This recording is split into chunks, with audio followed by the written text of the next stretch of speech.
but the young men really need to hear this more, I think, is that you should be a monster.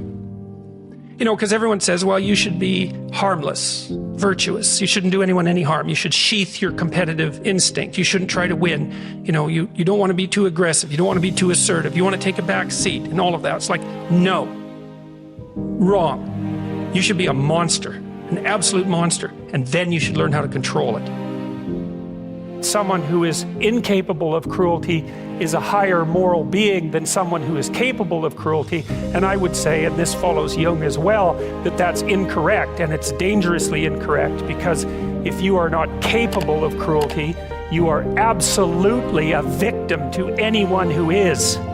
And so part of the reason that people go watch anti-heroes and villains is because there's a part of them crying out for the incorporation of the monster within them, which is what gives them strength of character and self-respect, because it's impossible to respect yourself until you grow teeth.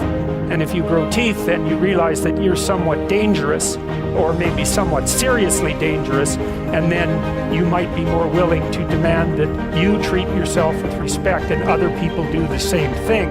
And so that doesn't mean that being cruel is better than not being cruel. What it means is that being able to be cruel and then not being cruel is better than not being able to be cruel. Because in the first case, you're nothing but weak and naive. And in the second case, you're dangerous, but you have it under control. And you know, a lot of martial arts concentrate on exactly that as part of their philosophy of training. It's like, we're not training you to fight.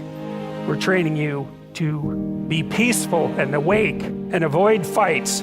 But if you happen to have to get in one, and I guess the philosophy also is that if you're competent at fighting, that actually decreases the probability that you're going to have to fight, because when someone pushes you, you'll be able to respond with confidence, and with any luck, and this is certainly the case with bullies, with any luck, a reasonable show of confidence, which is very much equivalent to a show of dominance, is going to be enough to make the bully back off. And so the strength that you develop in your monstrousness is actually the best guarantee of peace. And that's partly why Jung believed that it was necessary for people to integrate their shadow. And he said that was a terrible thing for people to attempt, because the human shadow, which is all those things about yourself that you don't want to realize, reaches all the way to hell. And what he meant by that was, it's through an analysis of your own shadow that you can come to understand why other people are capable, and you as well, of the sorts of terrible atrocities that characterized, let's say, the 20th century. And without that understanding, there's no possibility of bringing it under control. When you study Nazi Germany, for example, or you study the Soviet Union, particularly under Stalin, and you're asking yourself, well, what are these perpetrators like? Forget about the victims, let's talk about the perpetrators. The answer is, they're just like you. And if you don't know that, that just means that you don't know anything about people, including yourself. And then it also means that you have to discover why they're just like you. And believe me, that's no picnic. So that's enough to traumatize people, and that's partly why they don't do it. And it's also partly why the path to enlightenment and wisdom is seldom trod upon, because if it was all a matter of following your bliss and doing what made you happy, then everyone in the world would be a paragon of wisdom. But it's not that at all. It's a matter of facing the thing you least want to face. This is an interesting thing about the integration of the shadow, because recognizing yourself as the locus of evil, let's say, actually in some sense gives you far more respect for yourself, strangely enough, because the same respect that you might have for a wild animal or even a monster. So then maybe you learn to treat yourself differently. Like I think this is particularly true with regards to the discipline of children.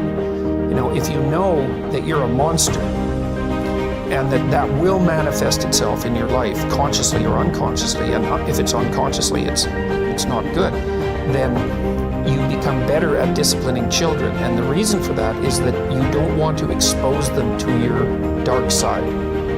And so if they behave and don't provoke you, which means they'll also behave for other people, then the monstrous part can stay in abeyance. And then that's great, But if you don't understand yourself as capable of wreaking havoc, and that can be the kind of havoc that unfolds over decades, right? Because if you're going to abuse a child, it's the primitive form of abuse is the physical abuse.